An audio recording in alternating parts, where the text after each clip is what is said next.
किसी ने बोला अरे सारे यार धीरू भाई अंबानी थोड़ी नहीं बनते हैं। तो मैंने उससे पूछा कितने लोग बनते होंगे, बोला 2% 3%। तो मैं बोला मेरी गिनती तो 1 या 2% में ही करना है फिर।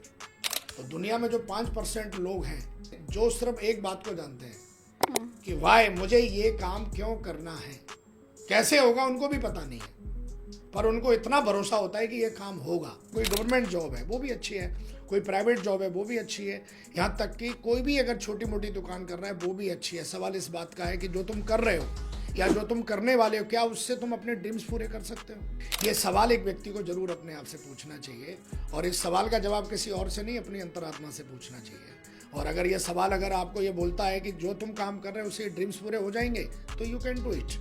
फिर आपको करना चाहिए, पूरी ताकत लगा के करना चाहिए, अपने आप को झोंक देना चाहिए। हम के लिए काम करते हो तो फिर आप हम के बारे में सोच के डिसीजन लोगे, जिसको कहते हैं टीम को आगे बढ़ाने की नीयत होनी चाहिए। ज्यादातर लोग इस चीज को झेल नहीं पाते कि उनसे अच्छा बंदा उनके डाउनलाइन में कैसे आ सकता है। कैसे आ गया। जब आप टीम बनाते हो तो समस्याएं आती हैं, समस्याओं को हैंडल करने के लिए ट्रेनिंग्स जरूरी है। ट्रेनिंग्स लीडर को एजुकेट करती हैं, ट्रेनिंग्स लीडर का माइंड साफ बनाती हैं, ट्रेनिंग्स लीडर का एटीट्यूड डेवलप करती हैं, ट्रेनिंग्स लीडर के अंदर एथिक्स पैदा करती हैं, ट्रेनिंग्स व्यक्ति के अंदर ग्रेटिट्यूड पैदा करती हैं, ट्रेनिंग्स व्यक्ति के गोल डिसाइड करवाती हैं, ट्रेनिंग्स व्यक्ति के अंदर विजन पैदा करती हैं। ज्ञान जो है वो आपके जीवन में तभी सुख पैदा कर सकता है जब आप मेहनत करते हो, कर्म करते हो।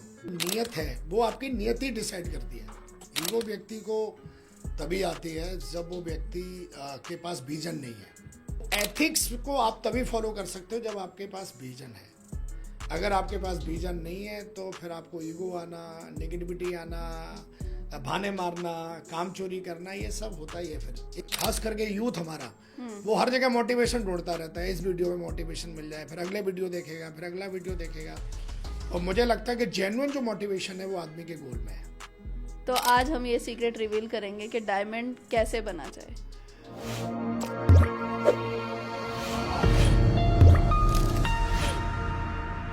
दोस्तों नमस्कार, आपका स्वागत है नेटवर्किंग के दीवाने में। और वीडियो शुरू करने से पहले मैं आप सभी से रिक्वेस्ट करूंगी कि आप हमारी वीडियोस लाइक, शेयर और चैनल को सब्सक्राइब कर लें, ताकि हम आपके लिए बहुत अच्छे कंटेंट ला सकें और अच्छी एजुकेशन ला सकें।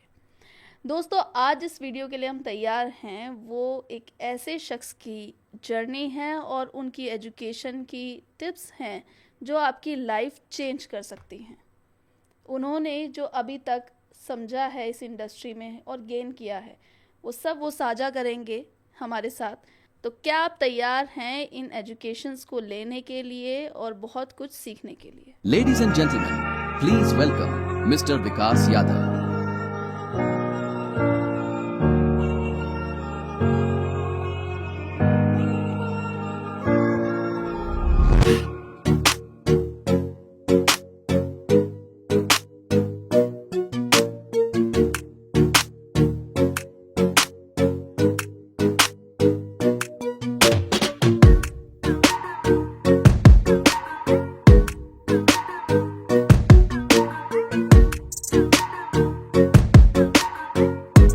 सर नमस्कार, आपका बहुत बहुत स्वागत है नेटवर्किंग के दीवाने में। और जैसा कि हमारे नेटवर्किंग के दीवाने जानते हैं कि आप एक सुपरस्टार से कम नहीं हैं।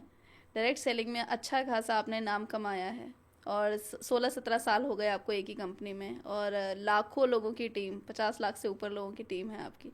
तो हम आपसे जानना चाहेंगे कुछ सीक्रेट्स। और उससे पहले हम शुरू करते हैं आपकी थोड़ा सा एक जर्नी जो आपकी शुरू हुई, ड्राइव जो आपकी रही डायरेक्ट सेलिंग में आने की, वो हम जानना चाहेंगे सर।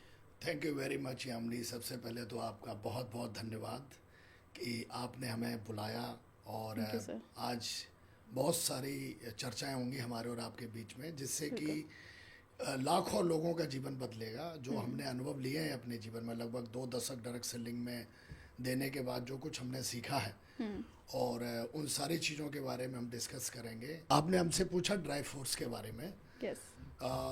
2009 में हमने जो है प्लान देखा, और प्लान देखने के बाद सबसे जो अट्रैक्टिव चीज़ लगी वो मुझे पैसे लगे इसमें।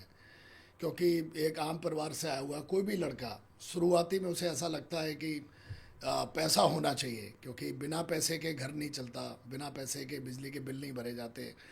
तो मैं ऑलरेडी पहले से ही गवर्नमेंट जॉब में था, तो मुझे लगा कि जब इस बिज़नेस प्लान को देखने के बाद मुझे लगा कि यहाँ अगर हम काम करते हैं तो एक अच्छा खासा पैसा बना सकते हैं।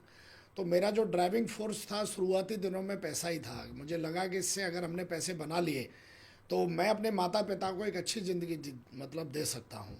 तो गवर्नमेंट जॉब में जाने के बाद भी मैंने ये डिसीजन इस बिज़नेस को फुल टाइम करने के इसलिए लिया कि वहाँ पर मुझे ऐसा लगा कि जो ड्रीम्स मैं देख रहा हूँ, जो सपने, जो लाइफ स्टाइल मुझे चाहिए, वो जॉब से कभी पूरी नहीं हो सकती है।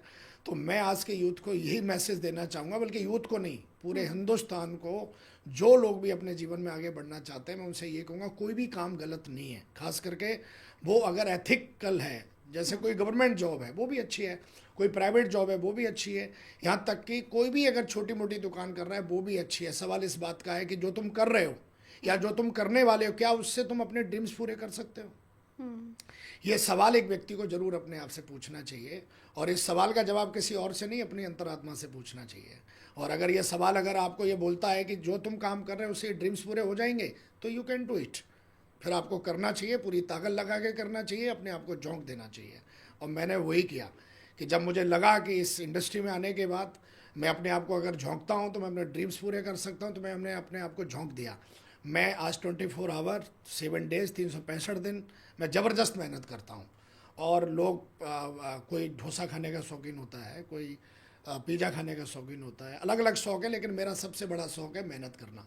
और मैं ज़बरदस्त मेहनत करता हूँ, क्योंकि मुझे पता है कि ज्ञान जो है वो आपके जीवन में तभी सुख पैदा कर सकता है जब आप मेहनत करते हो, कर्म करते हो। बिना कर्म के, बिना मेहनत के ज्ञान जो है वो आपके जीवन में कोई परिवर्तन लेके नहीं आएगा। अगर आप चाहते हो कि आपके जीवन में चैन जाए, और खास करके यूथ हमारा, वो हर जगह मोटिवेशन ढूंढता रहता है, इस वीडियो में मोटिवेशन मिल जाए, फिर अगले वीडियो देखेगा, फिर अगला वीडियो देखेगा। और मुझे लगता है कि जेन्युइन जो मोटिवेशन है वो आदमी के गोल में है। असली जो इंस्पिरेशन है वो आदमी को अपनी फैमिली से मिलती है, कि मेरे पिता की स्थिति क्या है, उन्होंने हमें कैसे पढ़ाया, हमारी माता जी की स्थिति क्या है, उन्होंने हमें कैसे मेहनत करके बड़ा किया। तो अगर आदमी जेन्युइन तरीके से अपनी फैमिली को देख ले तो उससे बड़ा इंस्पिरेशन कुछ है ही नहीं। लोग किताबों से सीखते हैं, माता से, मम्मी से सीखो हमें कैसे बड़ा किया। कई लोग बोलते हैं, मेरे से पूछते हैं, सर टीम कैसी बनती है, टीम में क्या क्या चैलेंज आते हैं। अपनी माँ को देखो कि आपको बड़ा करने में उन्होंने क्या क्या चैलेंज झेले हैं। तो आपकी खास करके हमारी मम्मी ने कोई लीडरशिप की किताब नहीं पढ़ी, लेकिन उन्होंने हमें बड़ा किया, कैसे बड़ा किया, किन किन चैलेंजों से फेस किया। तो मैंने तो अपने माता पिता से बहुत कुछ सीखा है, मेहनत करना, ये सब। तो मैं यही कहूँगा कि यूथ जो है वो असली जो उनको प्रेरणा मिलती है वो अपने सपनों से मतलब कहीं ना कहीं उनको लेनी चाहिए। और एक सही डायरेक्शन तभी मिलेगा जब आप ये अपने आप से पूछें कि मेरे गोल क्या है, मेरे ड्रीम्स क्या है, मुझे किस तरीके का जीवन जीना है। बिल्कुल सर, ड्रीम्स की आपने बात करी तो डायरेक्ट सेलिंग में सबसे बड़ा ड्रीम जो लोग आम मतलब हम एवरेज बात करें और ज़्यादातर लोगों की बात करें तो डायमंड बनना होता है, सबको डायमंड बनना है। तो आज हम ये सीक्रेट रिवील करेंगे कि डायमंड कैसे बना जाए, डायमंड बनना और क्या डायमंड जल्दी डायमंड बना जा सकता है, क्योंकि ये बहुत मार्केट में है कि बहुत जल्दी डायमंड बन गए, फलाने बहुत जल्दी बन गए। क्या रियलिटी में भी बन सकता है कोई जल्दी डायमंड? डायमंड बनना, मेरा ऐसा मानना है कि डायमंड बनना कोई मतलब जब आप डायमंड बनने के पीछे भागते हो तो 2-3 चीज़ें सुधर जाती हैं आपके जीवन में। सबसे पहले तो डायमंड बनता आदमी क्यों है, क्यों बनना चाहिए। डायमंड बनने से जब मुझे पता लगा कि भाई आप इतनी टीम बना लोगे तो इतनी टीम बनाने से आपको ये मिलेगा और ये सब मिलेगा, तो डायमंड बनने से मुझे ऐसा लगा कि अगर मैं डायमंड बन जाता हूँ तो मेरी 3 चीज़ें इंप्रूव हो जाएंगी। नंबर 1, सबसे पहले तो फाइनेंशियली जो स्थिति है वो आपकी काफ़ी सुधर जाती है डायमंड बनने के बाद। अगर आप एथिकल डायमंड बनते हो तो एक समय पीरियड होता है डायमंड बनने के बाद में, उस समय पीरियड के अंदर आपको बनना चाहिए। कई बार क्या होता है आप समय पीरियड के अंदर नहीं बनते हो, तो डायमंड बनना, चाहे कुछ भी बनना हो, शादी भी करना हो, एक टाइम फ्रेम के अंदर होनी चाहिए। या फिर डायमंड बनना भी एक टाइम फ्रेम दिया जाता है कि 2 साल में या 3 साल में बनना चाहिए। तो मुझे ऐसा लगा कि जितनी जल्दी बनूंगा मैं उतनी जल्दी फाइनेंशियली मजबूत बनूंगा। ये मेरे लिए कोई नौकरी नहीं थी जहाँ पर मैं 30 दिन काम करूँ ना करूँ तनख्वाह मिल जाती। मेरे लिए एक टास्क था कि डायमंड बनने के बाद में आपको एक अच्छी ज़िंदगी मिलती है। तो मैंने जल्दी से मतलब इसके लिए गोल बनाए, जो भी कुछ करना पड़ा वो मैंने किया। तो डायमंड बनने से सबसे पहले तो नंबर 1 आपकी फाइनेंशियली स्थिति सुधर जाती है। आपकी जो इनकम है वो बढ़ जाती है, एक अच्छी खासी इनकम आ जाती है डायमंड बनने के साथ। दूसरी, आपकी पर्सनैलिटी डेवलप हो जाती है, इनर एंड आउटर। आप अंदर से काफ़ी कुछ बदल जाते हो। जो आपकी जो इनकॉन्शियस जो है आपकी अंदर, इनर जो कॉन्शियसनेस है, जिसको हम जागृत मन कहते हैं, आपका आईक्यू पावर काफ़ी बढ़ जाता है, क्योंकि आप लोगों से मिलते हो, बातचीत करते हो, प्लान दिखाते हो, फॉलोअप करते हो, फील्ड पे जाते हो, हर प्रकार के व्यक्ति से मिलते हो। तो जो आपकी इनर कॉन्शियसनेस है ये काफ़ी एजुकेट हो जाती है, तो जिससे कि आपकी सेल्फ इमेज भी अच्छी हो जाती है, जिसको हम कहते हैं पर्सनैलिटी डेवलप करो अपनी। तो पर्सनैलिटी डेवलप किताबों को पढ़ने से होती है, लेकिन ज़्यादातर पर्सनैलिटी डेवलप तब होती है जब आप फील्ड पे रहते हो, आप लोगों से बात करते हो, लोगों को देखते हो। तीसरी सबसे बड़ी जो बदलाव आता है आपके जीवन में, वो बदलाव आता है कि आप एक जो आपके जो रिलेशंस हैं, पहले आप एक कुछ लिमिटेड रिलेशन रहते हैं आपके, जैसे आज हम और आप बात कर रहे हैं, तो एक रिलेशन बॉन्ड हो गया हम लोगों के बीच में, शायद क्योंकि हम एक ऐसे काम ही। तो तीसरी सबसे बड़ी जो चीज़ होती है वो आपके रिलेशन का जो सर्किल है, रिश्तों का सर्किल है, वो काफ़ी बड़ा बन जाता है। और हर प्रकार के रिश्तों से आप जुड़ जाते हो। कोई ज़्यादा पढ़ा लिखा व्यक्ति है, कोई किसान है, कोई हाउस वाइफ है, कोई बैंक में मैनेजर है, कोई टीचर है, कोई आर्मी में है, कोई बीएसएफ है। हर प्रकार का व्यक्ति आपको जानता है, हर प्रकार का व्यक्ति आपको सुनता है, और सबके दुख सुख में आप खड़े रहते हो। तो एक रिश्तों की अच्छी बाउंडिंग बन जाती है। और कहते हैं जिस व्यक्ति के रिश्ते अच्छे होते हैं वो आदमी सबसे बड़ा धनवान है। तो रिश्ते जिसके पास हैं वो सबसे बड़ा धनी आदमी है, अच्छे रिश्ते जिसके पास हैं। तो टीम में काफ़ी अच्छे रिश्ते बन जाते हैं। तो मुझे लगता है कि डायमंड बनना क्यों चाहिए, सबसे पहले आदमी को ये पता होना चाहिए। और मुझे ये तीनों चीज़ें लगी, तो मैं इतनी मेहनत किया। मुझे आज भी याद है कि जब मैं डायमंड बनने के रास्ते पर चल रहा था, मेरे मेंटर्स ने मुझे बताया कि डायमंड बनने के लिए क्या क्या करना पड़ेगा। तो मैं इतनी मेहनत करता था कि रात को जब मैं कभी कभी मम्मी के पास जाता था तो रात को सोता था, तो मैं रात को सपनों में भी बड़बड़ाता था, प्लान फॉलो मतलब सोते सोते मेरे मुंह से यही चलता रहता था। इतनी मेहनत करता था कि तो मम्मी भी बोलती थी तो क्या करता रहता है, प्लान फॉलो। क्योंकि मुझे इतनी भूख थी कि यार जो मुझे टारगेट दिया है ना, इससे मेरा जीवन बदल जाएगा। मेरे पिताजी जो मेहनत करते हैं ना, मैं उनको सपोर्ट कर पाऊँगा। मेरी माता जी जो मेरे बारे में सोचती हैं कि मैंने हीरा पैदा किया है, तो मेरे को ऊपर हीरा ही बनना है। क्योंकि जब भी किसी के घर में खास करके लड़का पैदा होता है, तो लोग ही कहते हैं राजा बेटा पैदा हुआ, राजा बेटा, हमारा राजा बेटा। तो फिर एक व्यक्ति को माता पिता के जो सपने हैं वो पूरे जरूर करने चाहिए, जिंदा रहते हुए करने चाहिए। बिल्कुल। तो मेरा ऐसा मानना है कि व्यक्ति को डायमंड बनने से उसके जीवन में 3 चीज़ें जो है वो इम्प्रूवमेंट हो जाती हैं। और फिर इसके साथ साथ बहुत कुछ होता है, जैसे या फिर डबल डायमंड बनते हो, फिर आप आगे की जर्नी तय करते हो, एक टॉप लेवल की जर्नी तय करते हो, तो फिर बहुत कुछ जीवन में इम्प्रूवमेंट होता है आपके। पर सर हमारा वो सवाल जो था वो ये था कि फास्ट बना जा सकता है नहीं? डायमंड फास्ट बिल्कुल बना जा सकता है, मैंने बन के दिखाया है। मेरी टीम में कई ऐसे लीडर्स हैं जो 18-18 महीने में डायमंड बने हैं। कई ऐसे लीडर हैं जो 21-21 महीने में डायमंड बने हैं। कई ऐसे हैं जो अभी 13-13 महीने में, 14-14 महीने में डायमंड बनने के लिए मेहनत लगातार कर रहे हैं। डायमंड फास्ट बना जा सकता है, इसके लिए आपके अंदर 3 चीज़ें होना बहुत ज़रूरी है, जो मैंने जाना है, सीखा है। नंबर 1, सबसे पहले आप इस बात को समझ लो कि आपके पास एक भूख होना बहुत ज़रूरी है। जब तक कि आपके अंदर भूख नहीं होगी, एक छोटी सी कहानी है इसके लिए कि एक राजा था, वो उसके लिए 56 प्रकार का भोजन लगा हुआ था उसके सामने। तो अब राजा भोजन को देख के बोल रहा है, प्लेट हाथ में ले ली उसने, भोजन को देख के बोल रहा है काश आज वो होती तो मज़ा आ जाता। तो बीरबल पीछे खड़ा था, तो उसने सोचा काश कौन होती। फिर राजा बोला काश आज वो होती तो मज़ा आ जाता। तो बीरबल ने पूछा पता नहीं राजा साहब किसकी बात कर रहे हो। तो बोला राजा साहब किसकी बात कर रहे हो। बोला बीरबल काश आज भूख होती तो खाने में आनंद आ जाता। जिस व्यक्ति के अंदर भूख नहीं है, उस व्यक्ति को आप कितनी भी प्लानिंग दे दो, कुछ भी कर दो, तो सबसे पहली चीज़ है कि भूख होना बहुत ज़रूरी है, जिसको हम कहते हैं कि आपके अंदर की जो भूख है, इनर जो मोटिवेशन है, वो होना ही चाहिए। नंबर 2, आदमी मेहनत करने के लिए तैयार होना चाहिए, क्योंकि आपको जल्दी डायमंड बनना है। तो जल्दी डायमंड का मतलब होता है आपको हज़ारों की टीम बनानी पड़ेगी। तो आपके अंदर एक ज़बरदस्त मेहनत करने की आपके अंदर, क्योंकि मेरा ऐसा मानना है कि हेल्दी बॉडी होना बहुत ज़रूरी है। कई बार क्या करते हैं कि आप मेहनत करना चाहते हो लेकिन आपकी हेल्दी बॉडी नहीं है, तो आप मेहनत नहीं कर पाओगे। तो कई लोग फास्ट डायमंड बनना चाहते हैं, तो फास्ट डायमंड बनने के लिए हेल्दी बॉडी होने के साथ साथ 18 से 16 घंटे की मेहनत चाहिए per day, no Sunday no Monday. जो मैंने की, जो मैं आज भी करता हूँ, मैं आज भी 16 से 17 घंटे मेहनत करता हूँ। जो मैंने आपको पहले ही बता दिया, मेरा शौक है मेहनत करना। नंबर तीसरी चीज़ है कि आप जो आपके साथ लोग जुड़ रहे हैं उनकी आप केयर कितने अच्छे से करते हो। अगर आपके पास एजुकेशन सिस्टम सही नहीं है तो आप जल्दी डायमंड नहीं बन पाओगे। कोई डायमंड बनना कोई लोगों को जोड़ने का काम नहीं है। डायमंड बनने का मतलब लीडरशिप खड़ी करने का काम है, टीम को खड़ी करने का काम है। तो डायमंड बन सकते हो, लेकिन आपके अंदर ये 3 चीज़ें होनी चाहिए जो मैंने कहीं ना कहीं जानी सीखी। एक तो भूख होनी चाहिए, 16 से 17-18 घंटे की मेहनत करनी है, तो आपको अपने शरीर का ख्याल रखना है। आप ऐसा अपने शरीर का ख्याल नहीं रखेंगे तो 16 से 17 घंटे मेहनत नहीं होगी आपसे।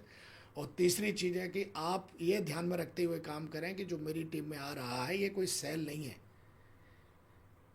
ये एक सेल नहीं है, ये एक नई बहू है जो घर में अभी आई है। इस बहू को अगर हम ध्यान से रखेंगे तो वंश चलेगा हमारा। अगर हम ध्यान नहीं रखेंगे तो 2 महीने के बाद वो तलाक हो जाएगा। फिर तो वो सेल जो होते हैं वो एक नई विवाहित महिला की तरह होती है। ससुराल वाले जितने अच्छे से उसको रखेंगे वो वंश भी चलाएगी, परिवार भी बनाएगी। जो लोग अनपेशेंस हो जाते हैं, सेल को सेल ही रहने देते हैं, फिर वो हर दिन नई नई सेलें ढूंढते रहते हैं। तो मेरा ऐसा मानना है कि सेल जो है वो आपको इस तरीके से नहीं देखनी चाहिए। सेल है, सेल के अंदर ही एक डायमंड छुपा हुआ है और उसकी केयर करने के लिए आपके पास एक माँ की तरह पेशेंस, एजुकेशन, कॉमन सेंस, समझदारी सब आपको डेवलप करना पड़ेगा। तो बिल्कुल डायमंड मतलब लोग बन रहे हैं, बना भी जा सकता है और लोग बन भी रहे हैं। 16-17 घंटे काम करना लेकिन पड़ेगा। बनेंगे वही जो 3 चीज़ें हैं। 16-17 घंटे मेहनत भी चाहिए, भूख भी चाहिए, और आपके पास एक प्लानिंग होनी चाहिए कि मैं कैसे क्या करूँगा, गोल होना चाहिए। सर आपने बुक्स की बात करी कि बुक्स पढ़कर भी हम सही डायरेक्शन ले सकते हैं लाइफ में, तो कुछ बुक्स आप रेकमेंड करना चाहेंगे जो एक डायरेक्टर को पढ़नी ही चाहिए? एक बुक मेरे दिल के बहुत करीब है, वो है बुक लक्ष्य। इस बुक को हर उस व्यक्ति को पढ़ना चाहिए जिसको जीवन में सफल होना है। एक होता है पढ़ना, एक होता है समझना। समझना है उस बुक को। कई बार हम पढ़ रहे होते हैं, हमने 1 पेज पढ़ लिया, 2 पेज पढ़ लिया, 3 पेज पढ़ लिए और उस शब्दों का रट्टा मार लेते हैं तोते की तरह। एक होती है समझना।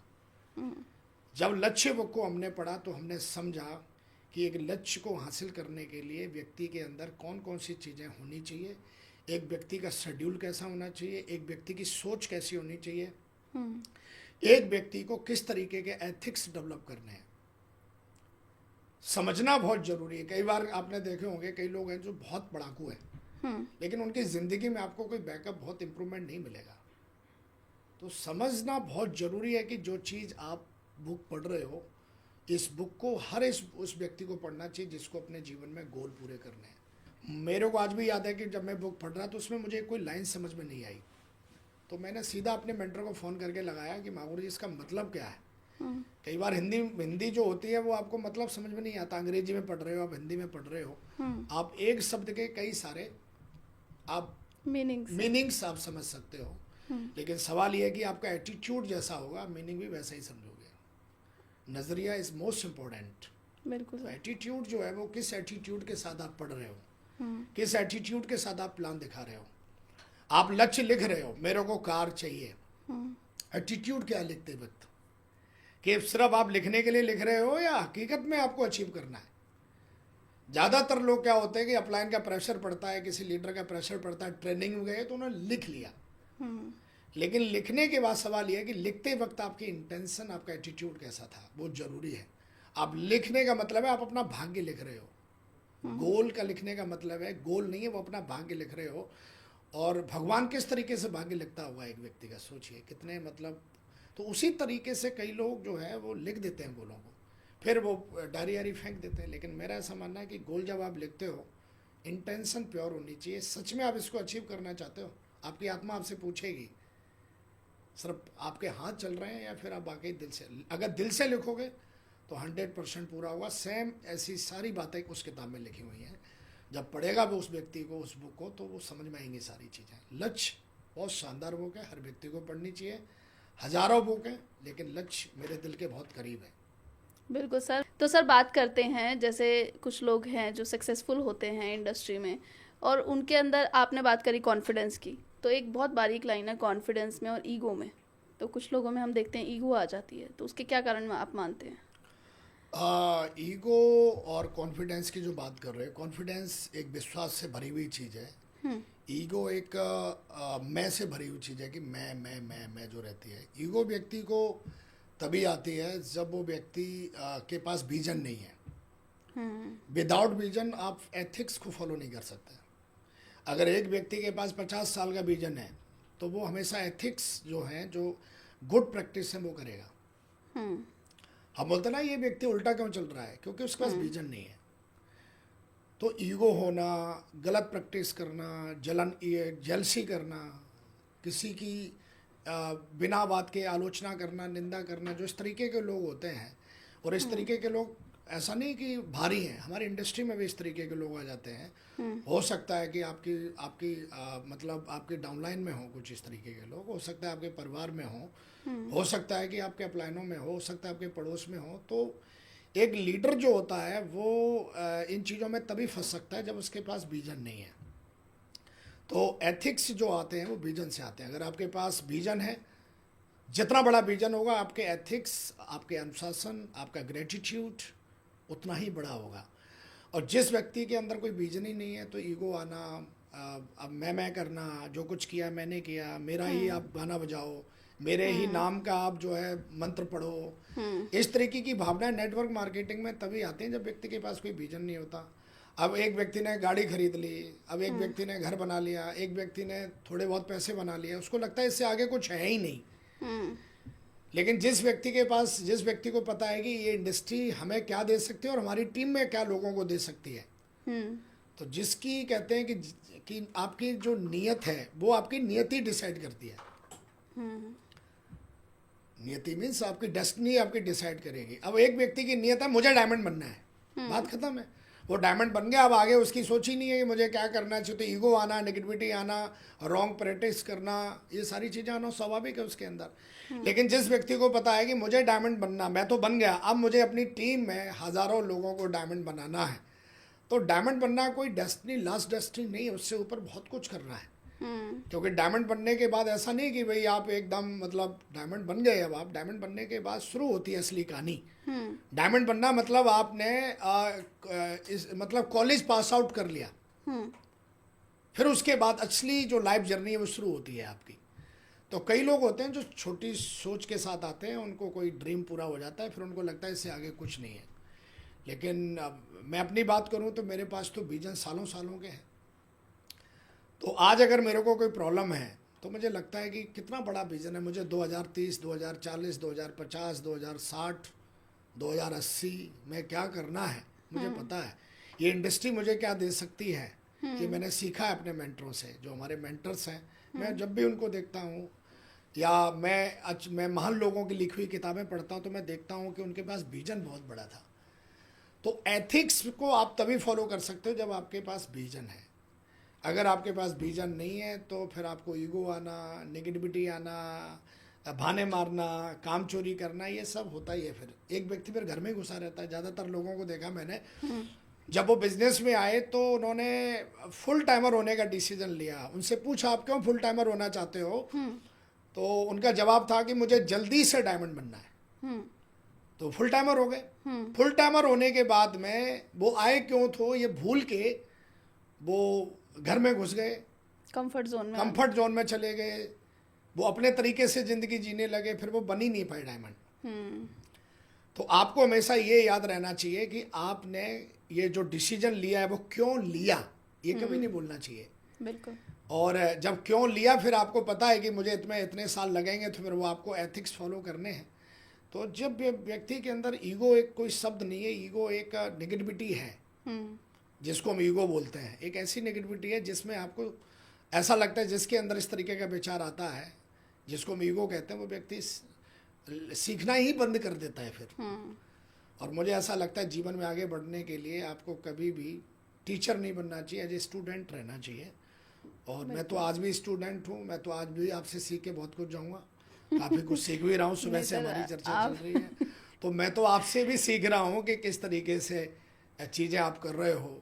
तो सीखना लगातार जारी रहना चाहिए, और कहते हैं जब तक आप सीखोगे तब तक आप जीतोगे। सीखना बंद, जीतना बंद। यही क्वालिटी है जो एक बहुत बड़ा लीडर बनता है इंसान, बिल्कुल, बिल्कुल। कि जो सीखने की भावना रखे। बिल्कुल। जो आपने सर ये बात बोली कि सब सक्सेसफुल नहीं हो पाते, तो यहाँ पर ये सवाल आता है कि बहुत सारे लोग हैं नेटवर्क मार्केटिंग जो करते हैं, कुछ ही लोग आगे बढ़ते हैं, बड़े लीडर बनते हैं। कुछ ही लोग इसलिए आगे बढ़ते हैं क्योंकि कुछ ही लोग एथिक्स को फॉलो करते हैं, कुछ ही लोग सिस्टम को फॉलो करते हैं, कुछ ही लोग मेहनत कर पाते हैं, कुछ ही लोग इस जर्नी पे हर दिन चल पाते हैं, इसलिए कुछ ही लोग होते हैं। अब कुछ लोगों में आप आते हो कि नहीं आते हो। किसी ने बोला अरे सारे यार धीरू भाई अंबानी थोड़ी नहीं बनते हैं, तो मैंने उससे पूछा कितने लोग बनते होंगे, बोला 2%, 3%। तो मैं बोला मेरी गिनती तो 1 या 2% में ही करना है फिर। मैं वो सारे लोगों में नहीं हूँ। बनते हैं ना, कुछ तो लोग बनते होंगे। ऐसे किसी ने बोला सारे लोग डायमंड नहीं बनते, बनते तो है ना। बोला हाँ बनते तो हैं, तो मैं बोला मेरा नाम बनने वालों में लिख ले भाई। तो मैं कुछ ही लोगों में हूँ, मैं उनमें हूँ ही नहीं। तो आपको ये ध्यान रखना है कि आपको कुछ ही लोगों में, कुछ लोग डायमंड बनते हैं, कुछ लोग अमीर बनते हैं, कुछ लोग अंबानी बनते हैं, अंबानी जैसे बनते हैं, कुछ लोग बिरला बनते हैं, कुछ लोग, तो वो कुछ लोगों में आना पड़ेगा आपको। एथिक्स, मेहनत, सब कुछ कुछ ही लोगों जैसी करनी पड़ेगी आपको। बिल्कुल। तो कुछ ही लोग कर पाते हैं, तो कुछ ही लोग बन पाते हैं। अब आप देखो कि आप कुछ लोगों में हो कि नहीं हो। आप अपने आप को किस में रखते हो। दुनिया में 95% हर दिन एक चीज की प्रैक्टिस कर रहे हैं कि 5% लोगों को कैसे सेवा देनी है। तो दुनिया में जो 5% लोग हैं वो लोग हैं जिन्होंने, जो सिर्फ एक बात को जानते हैं कि वाई मुझे ये काम क्यों करना है, कैसे होगा उनको भी पता नहीं है, पर उनको इतना भरोसा होता है कि ये काम होगा, क्योंकि उन्होंने वो किताबें पढ़ी हैं, वो जानते हैं कि सबकॉन्शियस माइंड क्या होता है, कॉन्शियस माइंड क्या होता है, अल्फा लेवल क्या होता है, अल्फा की जर्नी कैसी होती है, गोल क्या होता है, सेल्फ इमेज क्या होती है, एटीट्यूड क्या होता है, रिश्ते क्या होते हैं, वर्क एथिक्स क्या होते हैं, ऑनेस्टी क्या होती है। अब मैं एग्जांपल के लिए, आप जो एथिक्स की बात अभी शुरू हुई हमारी और आपकी, एक बंदा है वो आपके साथ करोड़ों का बिजनेस कर रहा है, लेकिन ऑनेस्ट नहीं है। आप मुझे बताइए आप कितना लंबा उस पर विश्वास कर पाएंगे, है ही नहीं ना। तो कई बार क्या होता है कि सबसे जरूरी चीज होती है कि आप अपने काम के प्रति ईमानदार हो कि नहीं हो। अगर आप अपने काम के प्रति ईमानदार नहीं हो तो आपके पीछे कोई टॉर्च लेके ना अपलाइन घूमेगी, ना आपके टॉर्च लेके कोई और घूमेगा, ना माता पिता घूमेंगे, ना आपकी डाउनलाइन घूमेगी। आप खुद ही के लिए टॉर्च बने हुए हो कि आप कब क्या कर रहे हो, ये आपको देखने की ज़रूरत है, क्योंकि ज़िंदगी आपकी है। तो मेरा ऐसा मानना है, हमेशा से रहा है कि जब हम अपने जीवन में, जब हमारे पास एथिक्स होते हैं, विजन होते हैं, तो हम अच्छा खासा रोल निभाते हैं, हमें जो रोल दिया जाता है। बिल्कुल सर एथिक्स की आपने बात करी। रिलेशन बिल्डिंग जो है डायरेक्ट सेलिंग का एक बहुत इम्पोर्टेंट पार्ट है। तो रिलेशन बिल्डिंग में आते हैं अपलाइन, डाउनलाइन, क्रॉस लाइन, तो इनके अंदर कैसा रिश्ता होना चाहिए और क्या बैड प्रैक्टिसेस आजकल आप देख रहे हैं मार्केट में हो रही हैं? अपलाइन और डाउनलाइन जो है वो तो सिर्फ एक नाम है, लेकिन साथी होते हैं सब, हमारे साथ में बैठने वाले हमारे बिजनेस पार्टनर होते हैं, हमारे छोटे भाई और बड़े भाई जैसे लोग होते हैं। जब आप साथ में काम कर रहे होते हो तो एक होता है कि सिर्फ आप मैं के लिए काम कर रहे हो। जब आप मैं के लिए काम करते हो तो आपसे 100% आपसे अनएथिकल प्रैक्टिसेस होंगी। लेकिन जब आप हम के लिए काम करते हो तो फिर आप हम के बारे में सोच के डिसीजन लोगे, जिसको कहते हैं टीम को आगे बढ़ाने की नीयत होनी चाहिए। अपलाइन डाउनलाइन सिर्फ एक नाम है तो हम सब साथी हैं। कोई हमसे बाद में ज्वाइन हुआ, कोई हमसे पहले ज्वाइन हुआ, कोई बिजनेस में 2008 में आया, कोई बिजनेस में 2003 में आया, कोई 2009 में आया, कोई 2024 में आया, कोई 2023 में आया, पर हैं सब हम एक ही बोट पे हैं। तो हमें इस चीज़ का ध्यान रखना है कि ये टीम वर्क है, और टीम वर्क में काम करने के लिए आपके पास एक अच्छी नीयत होनी चाहिए। अच्छी नीयत का मतलब है जिसमें सबका भला, हमारा भी भला। और जब हम इस सोच के साथ काम करते हैं, जब इस सोच के साथ, मेरे मेंटर ने हमेशा एक ही बात समझाई, जीवन में अगर टीम बनानी है तो हमेशा जब भी निर्णय लेने की बात आए तो आपको टीम हित में निर्णय लेना है कि किस चीज में टीम का हित है, क्योंकि टीम के लिए प्रकाश पुंज सिर्फ आप ही हो, as a upline, as a mentor. तो कई लोग होते हैं जो नादान हैं, जो अपनी पर्सनल प्रॉब्लम को वो अपनी डाउनलाइन की प्रॉब्लम बना देते हैं, कंपनी की प्रॉब्लम बना देते हैं, सिस्टम की प्रॉब्लम बना देते हैं, और उसके बाद वो अपनी फैमिली की भी प्रॉब्लम बना देते हैं। लेकिन मेरा ऐसा मानना है कि पर्सनल प्रॉब्लम वो आपकी है, उसे आप टीम की प्रॉब्लम मत बनाइए। अब जैसे एग्जांपल के लिए किसी मीटिंग में आपको जाना है, अब आप बीमार पड़ गए तो पर्सनल प्रॉब्लम है, आप नहीं जा रहे हो तो वहाँ पे टीम जानी चाहिए। बिल्कुल। आप नहीं जा रहे तो टीम तो जानी चाहिए ना। लेकिन कई लोग होते हैं बोला हम नहीं जा रहे तो कोई नहीं जाएगा। तो कुछ लोग होते हैं जो लोग जो होते हैं वो सिस्टम की जो एक्टिविटी होती हैं वो कंटिन्यू नहीं रख पाते। अनएथिकल प्रैक्टिस जो लोग कर रहे होते हैं उनका सबसे बड़ा कारण है कि वो टीम वर्क में काम नहीं कर रहे होते हैं। और जब आप टीम वर्क में काम कर रहे होते हैं तो प्रॉब्लम जैसी कोई चीज़ है ही नहीं। हम प्रॉब्लम चिल्लाते रहते हैं लेकिन प्रॉब्लम है ही नहीं कोई। प्रॉब्लम बस एक ही है कि आप अपनी जो एजुकेशन है वो आप अपनी थोड़ी बढ़ा दो, सब कुछ अच्छा हो जाता है। सर एजुकेशन की आपने बात करी, हम जानना चाहेंगे लीडरशिप में जी, क्या स्किल्स होनी चाहिए एक लीडर में, क्या चीज़ें होनी चाहिए जिससे आप अपनी लीडरशिप क्वालिटी ग्रो करते हैं? लीडर के अंदर तो हज़ारों किताबें लीडरशिप के ऊपर लिखी गई हैं, हज़ारों वीडियोज़ हैं। मेरे से भी बड़े बड़े लीडर हैं जिनसे मैं सीखता हूँ। मेरे मेंटर्स हैं वो हमसे भी बड़े बड़े लीडर हैं। मेरे से भी बड़ी बड़ी टीमें लोगों ने बनाई हैं। लेकिन मेरे से अगर आप पूछ रही हो तो मेरा ऐसा मानना है कि लीडरशिप जो है वो एक मतलब एक ऐसा काम है जो सिर्फ आपको लोगों के लिए करना होता है। लीडरशिप की क्वालिटी जो होती है उनमें मुख्य रूप से 5 क्वालिटी आती हैं। सबसे पहली क्वालिटी आती है ऑनेस्टी, कि आप ईमानदार हो कि नहीं हो। एक लीडर वो कभी बन ही नहीं सकता, क्योंकि बिना ईमानदारी के आपके अंदर जो है आपकी सेकंड स्टेज में दूसरी क्वालिटी होती है ट्रस्ट। अगर अगर हम आपस में ईमानदार नहीं है तो आप ट्रस्ट हम पे करोगे ही नहीं। सही बात है। दूसरी क्वालिटी है ट्रस्ट। ट्रस्ट होना बहुत जहाँ ईमानदारी है ट्रस्ट वही है। जहाँ ट्रस्ट है वहाँ लोग हार्डवर्क करते हैं, जहाँ ट्रस्ट नहीं है वो हार्डवर्क नहीं करेंगे। तीसरी क्वालिटी अपने आप पैदा हो जाती है, ट्रस्ट जिसके साथ में है वहाँ आप दिन रात लगा के रखो आदमी थकेगा नहीं। ट्रस्ट अपने आप पैदा होता है। जब ट्रस्ट पैदा होता है तो हार्ड वर्किंग पैदा होती है। हार्ड वर्किंग के बाद में असली जो चीज़ पैदा होती है यूनिटी। जब ट्रस्ट के साथ लोग काम कर रहे होते हैं तो आपस में यूनिटी बनती है। ये लीडरशिप की क्वालिटी है। वो लीडर ही क्या जो लोगों को इकट्ठा करके एक जगह ना बातचीत कर पा रहा है। क्यों नहीं कर पा रहा है? क्योंकि वो उसके ऊपर कोई ट्रस्ट ही नहीं कर रहा। अगर ट्रस्ट आपके ऊपर कोई करता ही नहीं है तो आपके साथ कोई बैठेगा ही नहीं। हो सकता है बॉडी से बैठा रहे पर मन से नहीं बैठेगा। तो ईमानदारी का मतलब ऑनेस्टी होगी नंबर 1, दूसरा ट्रस्ट हो गया, हार्डवर्क हो गया, यूनिटी। आपको अपनी टीम को साथ में रखना आना चाहिए। आपकी डाउनलाइन में कोई है तो उसको हर हालत में, मेरा ऐसा मानना है कि कुछ भी किसी भी हद तक उसको साथ में रखना आना चाहिए। और 5वीं क्वालिटी है कि एक लीडर के पास, सबसे बड़ा लीडर कौन? जिसके पास सबसे बड़ा विजन है। जिसके पास विजन नहीं वो लीडर बन ही नहीं सकता। लीडर होता ही वो है जिसके पास विजन होता है, क्योंकि विजन जब होगा तभी आप ये सारे काम कर पाओगे नीचे वाले। और विजन पैदा होता है इन 4 चीजों से। और जब मैंने बोला, मैं स्टेज पे जाके मैंने बोला मैं ये काम करूंगा, इतनी तारीख को करके दिखाऊंगा, तो मैंने ये बात बोली, उसको 4 लोग सुन रहे हैं। वो कौन लोग सुन रहे हैं? मेरी टीम के लोग सुन रहे हैं।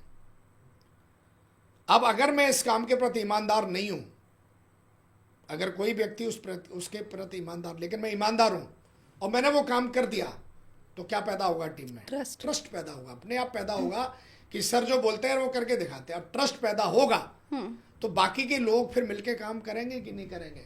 बिल्कुल करेंगे। हार्ड वर्किंग पैदा होती है टीम में, फिर हार्ड वर्किंग लीडर पैदा होते हैं। और जब हार्ड वर्किंग जब होती है, जब मिलके काम, तो यूनिटी अपने आप पैदा होती है। बोला कोई हमने टारगेट लिया कि भाई हमें इतना काम करना है, तो सब हार्ड वर्किंग लीडर हैं, क्योंकि ट्रस्ट बना हुआ है, सब मेहनत करेंगे और वो टारगेट बहुत जल्दी अचीव हो जाता है।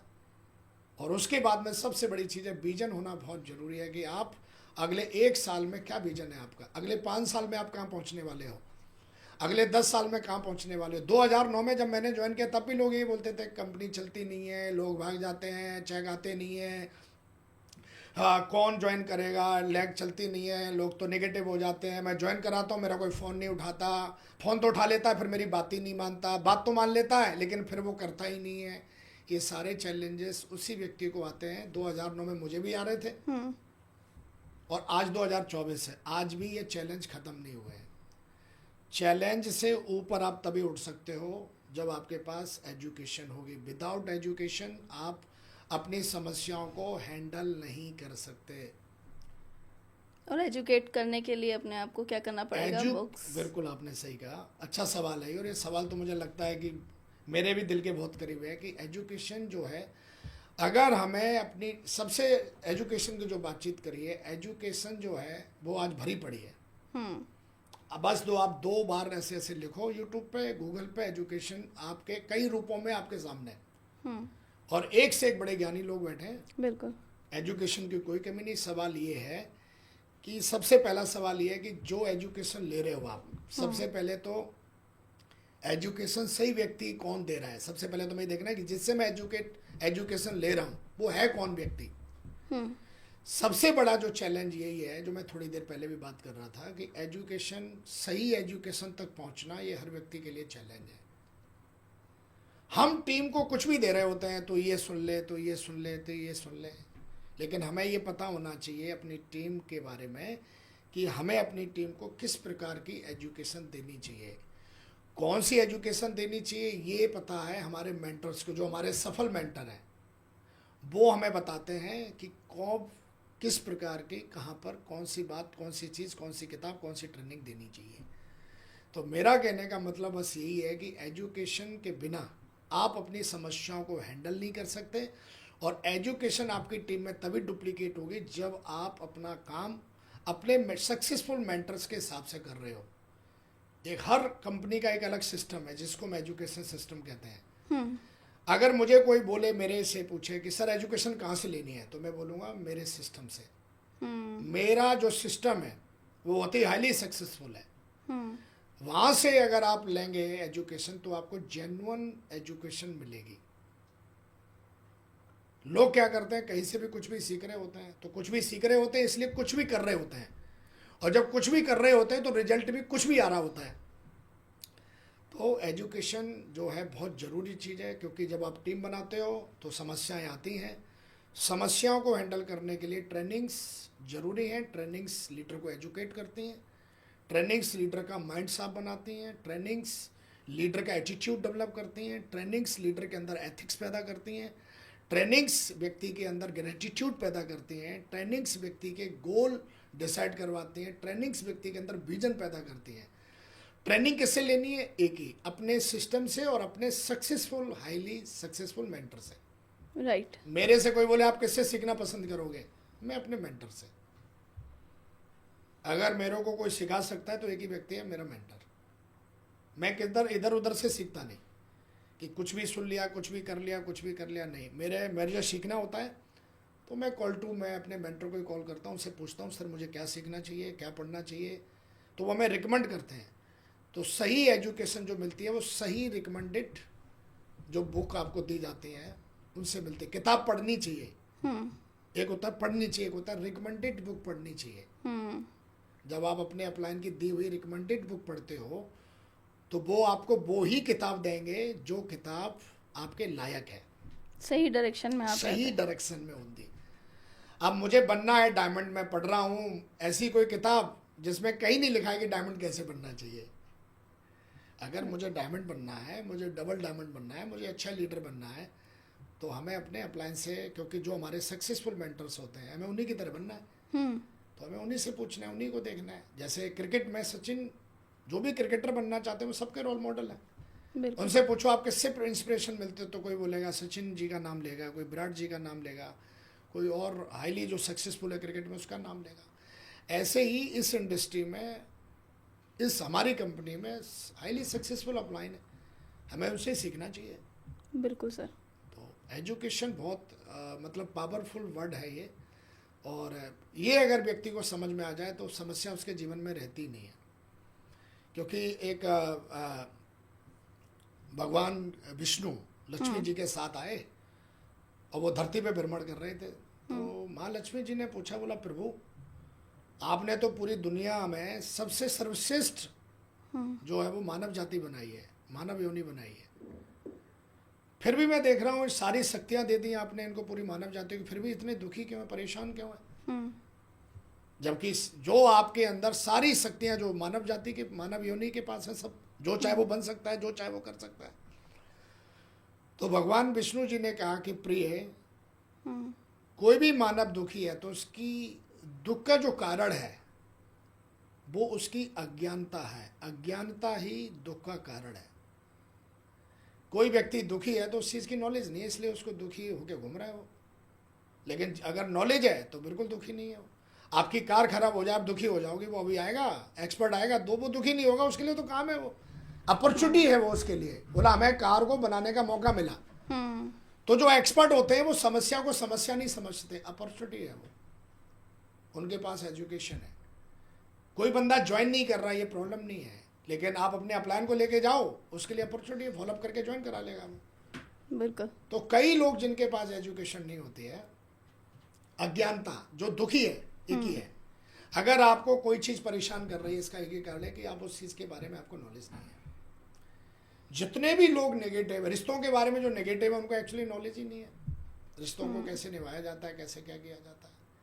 जो पैसे को लेके रो रहा है, उसको पैसे की नॉलेज नहीं है। तो आप जब एजुकेशन ले लेते हो तो समस्या खत्म हो जाती है।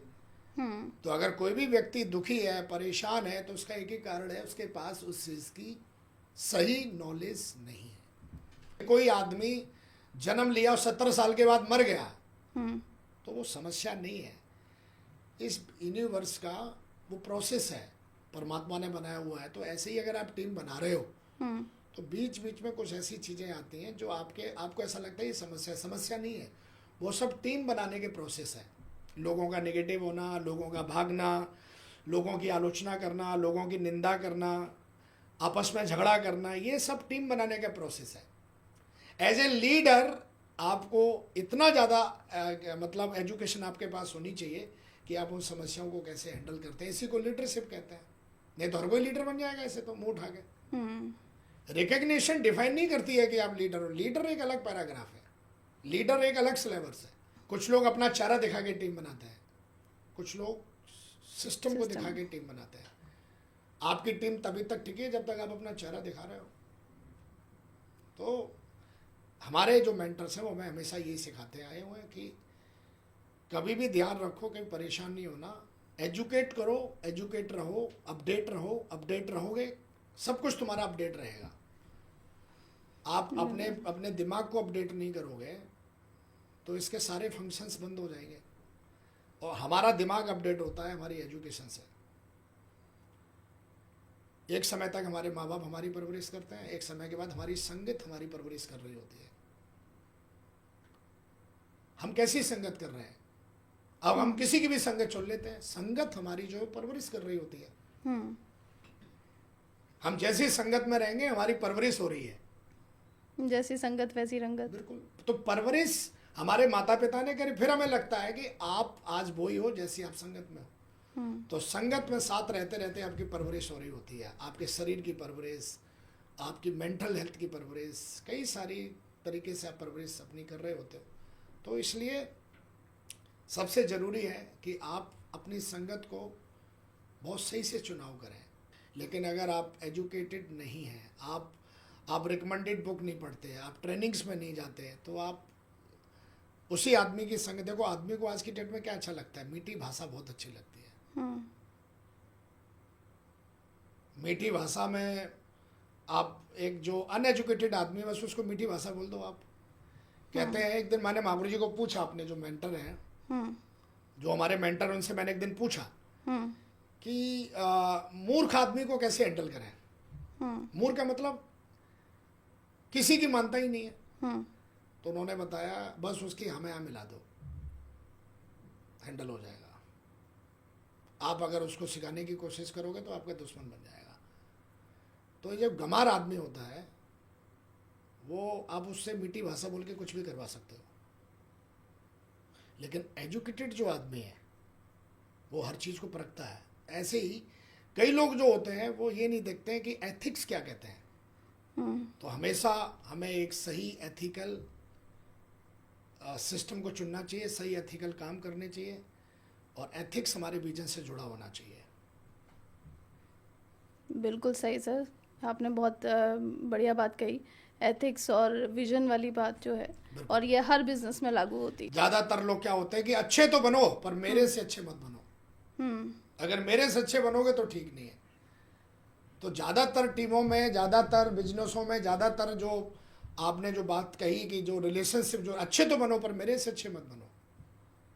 मेरे से अच्छे बनोगे तो मैं फिर आपकी आलोचना करूंगा, आपको नीचा दिखाऊंगा, मैं निंदा करूंगा, ये करूंगा, वो करूंगा।